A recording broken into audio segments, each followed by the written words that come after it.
দেশের অন্তত ৯টি অঞ্চলে দমকা বা ঝোড়ো হাওয়া সহ বজ্রবৃষ্টির সম্ভাবনা রয়েছে বলে সতর্ক করেছে আবহাওয়া অধিদপ্তর। বৃহস্পতিবার সকাল থেকে দুপুর পর্যন্ত দেওয়া পূর্বাভাসে এসব কথা বলা হয়েছে। এতে বলা হয়েছে পশ্চিম বা উত্তর পশ্চিম দিক থেকে ঘন্টায় ৪৫ থেকে ৬০ কিলোমিটার বেগে ঝোড়ো হাওয়া বয়ে যেতে পারে, যা নদী পথে চলাচলকে ঝুঁকিপূর্ণ করে তুলতে পারে।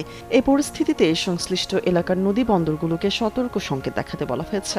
ভোর ৫টা থেকে দুপুর ১টা পর্যন্ত দেশের অভ্যন্তরীণ নদী বন্দরগুলোর জন্য দেওয়া পূর্বাভাসে বলা হয়েছে ময়মনসিংহ, খুলনা, বরিশাল, পটুয়াখালী, নোয়াখালী, কুমিল্লা, চট্টগ্রাম, কক্সবাজার এবং সিলেট অঞ্চলের উপর দিয়ে পশ্চিম বা উত্তর পশ্চিম দিক থেকে ঘন্টায় ৪৫ থেকে ৬০ কিলোমিটার বেগে অস্থায়ীভাবে দমকা বা ঝোড়ো হাওয়া সহ বৃষ্টি বা বজ্রবৃষ্টি হতে পারে।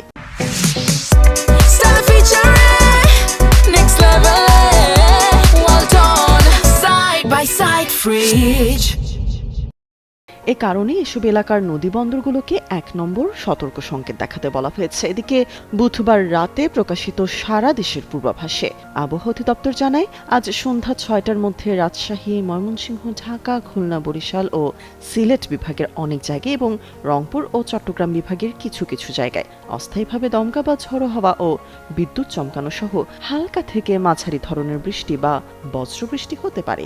একই সঙ্গে ময়মনসিংহ, ঢাকা, বরিশাল, চট্টগ্রাম ও সিলেট বিভাগের কোথাও কোথাও মাঝারি ধরনের ভারী থেকে অতি ভারী বর্ষণ হতে পারে। পূর্বাভাসে বলা হয়েছে সারা দেশে দিন ও রাতের তাপমাত্রা প্রায় অপরিবর্তিত থাকবে।